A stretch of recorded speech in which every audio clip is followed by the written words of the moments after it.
Hello दोस्तों, नमस्कार सभी को। कैसे हैं सभी आप? अभिज्ञान कोचिंग में आपका स्वागत है। आज हम नए सिरे से रतनगढ़ के अंदर हिंदी की क्लास है वो स्टार्ट कर रहे हैं, जिसमें अपन व्याख्याता, ग्रेड सेकंड, रीट, इन जैसे सब्जेक्ट की हिंदी विषय की तैयारी करने के लिए भी कम जगह मिलती है, कर नहीं पाते, समझ में नहीं आती चीजें। हम काफी सारी किताबें भी पढ़ चुके होते हैं, ऑथेंटिक चीजें पढ़ चुके होते हैं, लेकिन आज हमें जो पढ़ा हुआ है, जो हमने देखा है, जो हमने सीखा है, जो हमने जाना है, उसे रिमाइंड करना है, दोबारा से ट्राई करना है कि हम किस तरह से सब्जेक्टिव की तैयारी कर सकते हैं, कौन कौन सी चीजें उसमें आती है, किस तरह से सब्जेक्ट को समझा जा सके। रटना नहीं है, समझना है, हमें प्रत्येक सब्जेक्ट को समझना है। आप भी समझे, अपने दोस्तों को भी ये भेजें।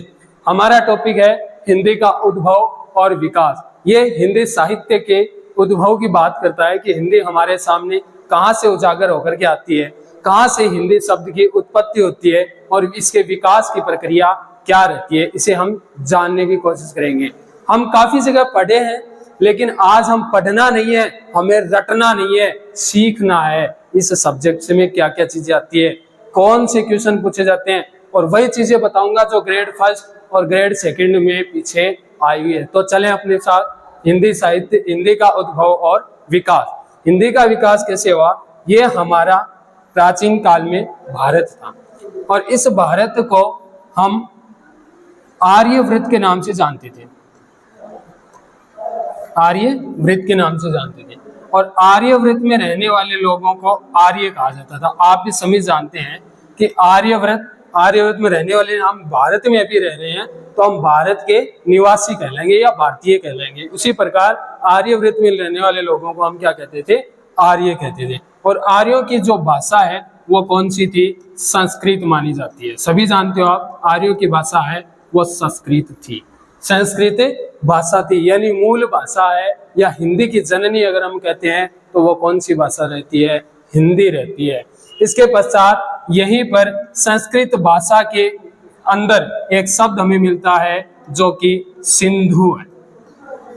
सिंधु नदी या सिंधु प्रदेश के अंदर आर्य लोग यहाँ रहते थे, तो सिंधु वासी यहाँ रहने लगे। इसके पश्चात आता है कि हमारे भारतवर्ष के अंदर यानी आर्यवर्त के अंदर कुछ विद्वान या कुछ आक्रमणकारी लोग हैं, वो भारत में प्रवेश करते हैं, और भारत में प्रवेश करने वाले ईरानी,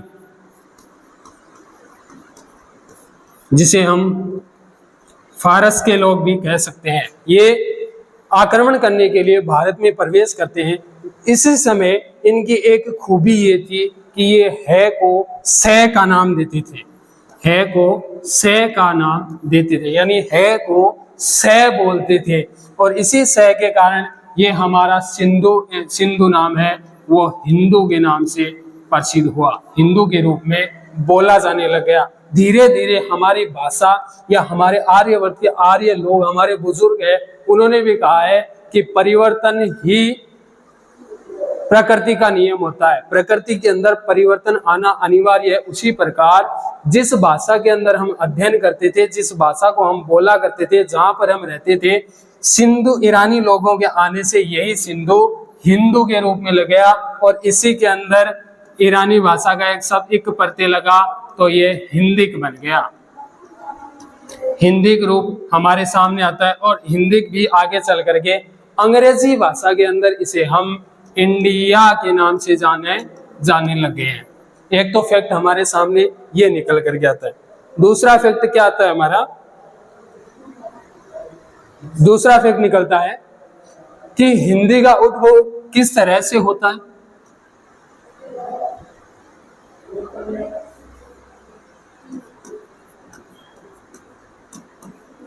हिंदी का उद्भव व विकास। अब इसे हमें समझना है, जो चीज बताई जा रही है उस चीज को समझना है कि हमें किस प्रकार से इसकी कड़ी एक लाइन बना करके हम चल सके। तो पहली चीज अपन पढ़ते हैं, हमने देखा था कि हिंदी की जननी है वो संस्कृत भाषा थी, हमारे आर्यों की भाषा थी वो कौन सी थी? संस्कृत। और इसी संस्कृत की भाषा के अंदर हमारे वेद लिखे गए थे। आर्यों ने वेदों की रचना की थी। हम का प्रश्न पूछा है कि वेदों की रचना किसने की थी, तो वेदों की रचना की थी आर्यों ने। हमारे ही भारतवासियों, हमारे बुजुर्गों ने वेदों की रचना की थी। और इन्हीं वेदों की जो भाषा है वो कौन सी थी, संस्कृत थी। और इस संस्कृत का काल माना जाता है 1500 ईसा पूर्व से 500 ईसा पूर्व तक का काल संस्कृत का काल माना जाता है। और इसे संस्कृत में वेद रचे। वेदों की रचना किसने की, आर्यों ने। वैदिक काल कितना माना जाता है अगर हमें पूछा जाए तो वैदिक काल 1500 ईसा पूर्व से लेकर के 500 ईसा पूर्व तक का काल वैदिक काल था। और वैदिक काल की भाषा है वो कौन सी थी, संस्कृत थी। और इसी संस्कृत भाषा के अनुरूप हमारी हिंदी भाषा है वो धीरे धीरे कालांतर में बदलती है। जैसे कि मैंने कहा था कि संस्कृत भाषा, देखना फैक्ट को रटना नहीं है, समझना है, प्रत्येक चीज को देखते हुए चलना है। कैसे देखेंगे कि हमारी संस्कृत है वो दो भागों में विभाजित होती है। एक तो पहली हमारी वैदिक भाषा, या इसे हम कह सकते हैं वैदिक संस्कृत। नंबर 2 पे ये दूसरा रूप लेती है लौकिक संस्कृत। लौकिक संस्कृत, ध्यान से देखना, संस्कृत है, काल इसका बताया था मैंने, कितना बताया था, 1500 ईसा पूर्व से 500 ईसा पूर्व तक का काल हमारा किसका रहता है, संस्कृत भाषा का रहता है। और संस्कृत दो भागों के रूप में विभाजित होती है, पहला वैदिक संस्कृत, दूसरा लौकिक संस्कृत। वैदिक संस्कृत जो कि वेदों की भाषा थी, किसकी भाषा, या अर्थात इसे हम कह सकते हैं, रूपांतरित रूप दे सकते हैं कि यही वैदिक भाषा हमारी साहित्यिक भाषा थी। किसकी भाषा थी, साहित्य की भाषा थी। इसे हम सिर्फ और सिर्फ साहित्य की रचना वो कर सकते हैं। इसी के अनुरूप आगे चलते हैं लौकिक भाषा या लौकिक संस्कृत। लौकिक संस्कृत है जिसमें हम रामायण और महाभारत पढ़ते हैं, जो लौकिक संस्कृत के अंदर रचे गए थे। लौकिक संस्कृत वह संस्कृत भाषा है जो आम जन बोल व्यक्तियों के अंदर बोले जाने वाली भाषा। जैसे ही हम आज वर्तमान में पढ़ते हैं कि हमारी भाषा है या जो हम चीजें बोलते हैं, उसी का ही एक सरल रूप आने वाले समय में हमें देखने को मिलेगा। तो उसी रूप में वैदिक संस्कृति थी। वैदिक संस्कृत से वो सरल होकर के लौकिक संस्कृत का रूप धारण करती है। वैदिक संस्कृत को अगर हम पढ़ते हैं तो इसका काल देखिए कितना है, 1500 ईसा पूर्व से 1500 ईसा पूर्व से 1000 ईसा पूर्व तक का काल वैदिक संस्कृत का था। इसे मैं एक बार नेक्स्ट पेज पे लेता हूं, जिसमें हमने पढ़ा था वैदिक संस्कृत। वैदिक संस्कृत, हमें सिर्फ अपने फैक्ट को पढ़ना है, जो एग्जामिनर पूछता है वहां तक पहुंचना है कि वो कौन सी चीजें हमसे पूछा जा रहा है। वैदिक संस्कृत में से वैदिक संस्कृत का अगर काल पूछे तो 1500 ईसा पूर्व से 1500 ईसा पूर्व से 500 ईसा पूर्व तक,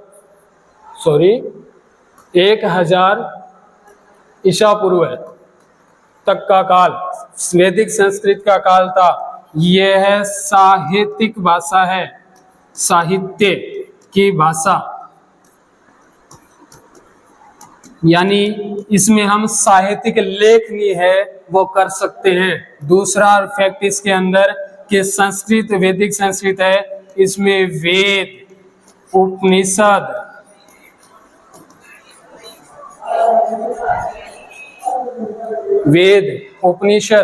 और अरण्यक की रचना हुई थी। टेबल बना करके चलना है। संस्कृत वैदिक संस्कृत थी, काल पूछ लिया 1500 ईसा पूर्व से 1000 ईसा पूर्व तक का काल था। साहित्यिक भाषा कह सकते हैं, यानी साहित्य की रचना अगर हम करनी है, शुरुआत अगर होती है तो हमारी वैदिक संस्कृत से होती है। और इसमें लिखे जाने वाले ग्रंथ जो हमें साहित्यिक रूप से पढ़ने को मिलते हैं, ऐतिहासिक दृष्टि से देखने को मिलते हैं, जिसमें वेद, उपनिषद और अरण्यक तीनों ग्रंथों की रचना हमें यहाँ पे मिलती है। अरणाई, ये ग्रंथ हमें वैदिक संस्कृत के अंदर देखने को मिलते हैं। नेक्स्ट पेज में हम देखते हैं कि लौकिक संस्कृत है वो क्या थी।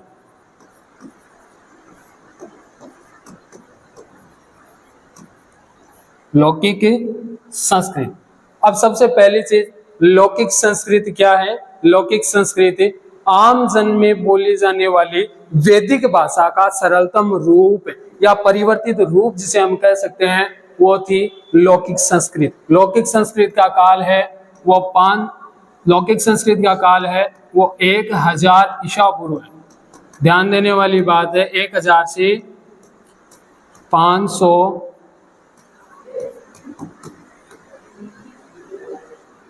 ईसा पूर्व तक का काल हमारा लौकिक संस्कृत का काल कहलाता है। इसे हम आम बोलचाल की भाषा कह सकते हैं।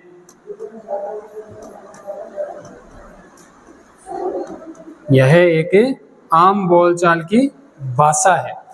इस भाषा के अंदर हमारे रामायण और महाभारत जैसे महाग्रंथों की रचना हुई है। फैक्ट याद रखना, लौकिक संस्कृत वैदिक संस्कृत का परिवर्तित रूप, काल इसका 1000 ईसा पूर्व से 500 ईसा पूर्व तक, पिछला हमने पढ़ा था 1500 ईसा पूर्व से 1000 तक 500 वर्षों का काल था और यही 500 वर्षों का काल है। इस चीज को ध्यान रखना। आगे आम बोलचाल की भाषा कह सकते हैं। इसमें रामायण और महाभारत जैसे महाग्रंथों की रचना है वो हुई थी। ठीक है, नेक्स्ट अपन पढ़ते हैं। इसी लौकिक संस्कृति में मैंने आपको शुरुआत में कहा था कि भाषा अपने आप में परिवर्तित रूप है वो धारण करती है। और परिवर्तित रूप अगर हम देखें तो लौकिक संस्कृत का के बाद हमारी भाषा आती है वो आती है पाली भाषा।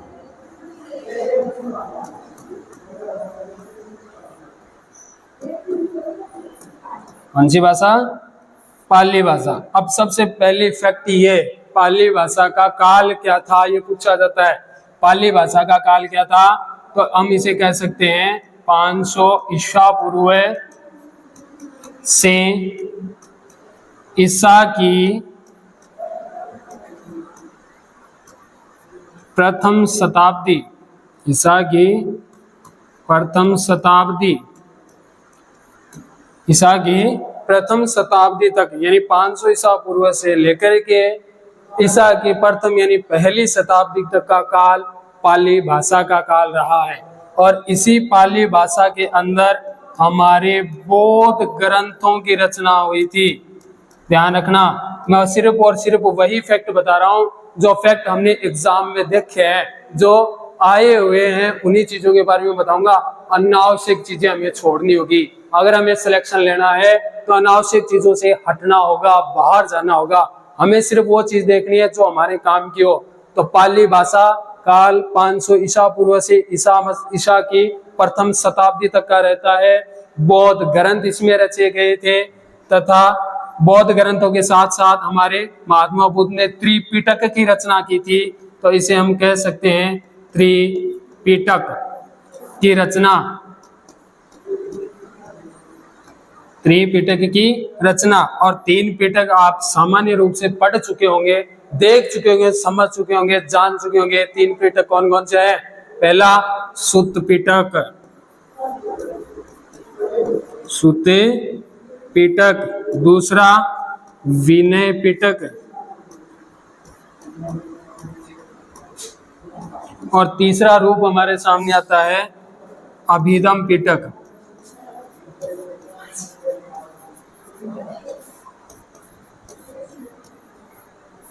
अभिधम पिटक, ये त्रिपिटक की रचना हमारे वेदों के अंदर, हमारी पाली भाषा के अंदर महात्मा बुद्ध ने की थी।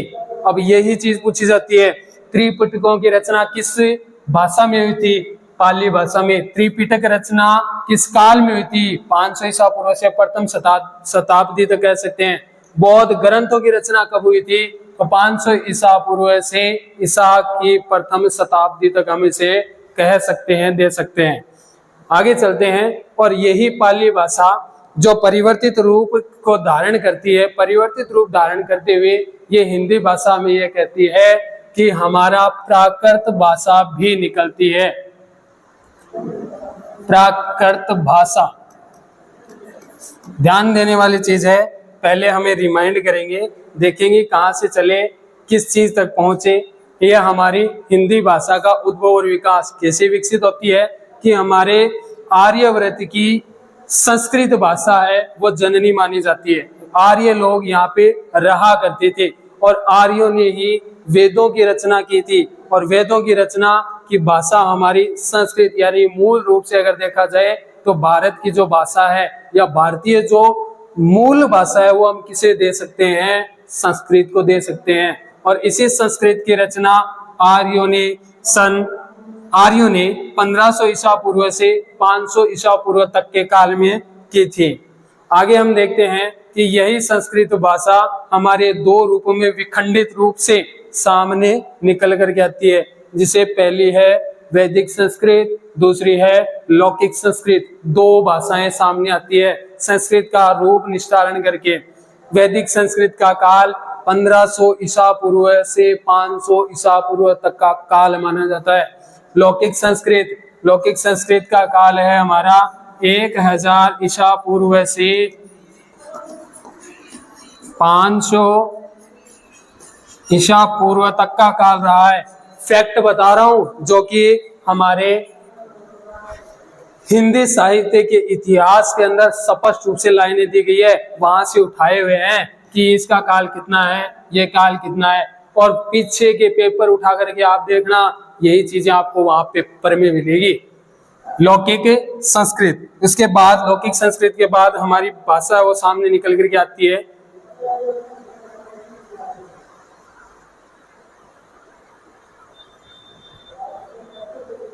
फिर पढ़ा था हमने लौकिक संस्कृत 1000 से 500 ईसा पूर्व तक आम बोलचाल की भाषा का रूप इसे हम दे सकते हैं, यानी व्यक्तित्व के भविष्य में काम आने वाली भाषा। धीरे धीरे रूपांतरित रूप संस्कृत का अनोखा रूप हमें देखने को मिलता है, वो लौकिक भाषा में मिलता है।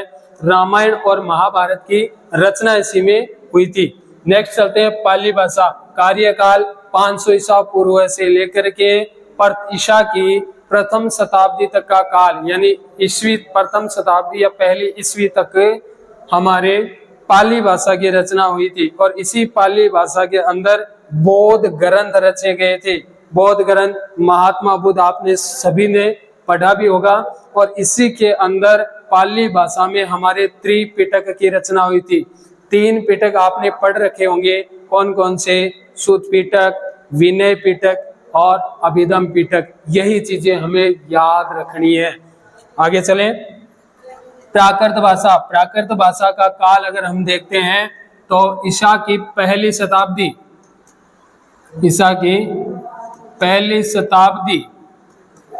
से 500 ईस्वी तक का काल प्राकृत भाषा का काल कहलाता है। और इसी प्राकृत भाषा में जैन ग्रंथ रचे गए थे। किन ग्रंथों की रचना हुई थी? जैन ग्रंथों की रचना हुई थी। किस भाषा में हुई? प्राकृत भाषा में। जैन ग्रंथ का काल क्या था? तो हमें बताना है ईसा की पहली शताब्दी से ईसा की 5वीं शताब्दी का काल क्या कहलाता है? जैन ग्रंथों की रचना का काल कहलाता है। ठीक है। इसके पश्चात हमारी भाषा आती है पाली। क्या भाई चलो आगे की फैक्ट है वो अपन नेक्स्ट क्लास के अंदर देखते हैं, पढ़ते हैं, समझते हैं, खेलते हैं। हमें इनसे सीखना है, खेलना है, न कि रटना। धन्यवाद।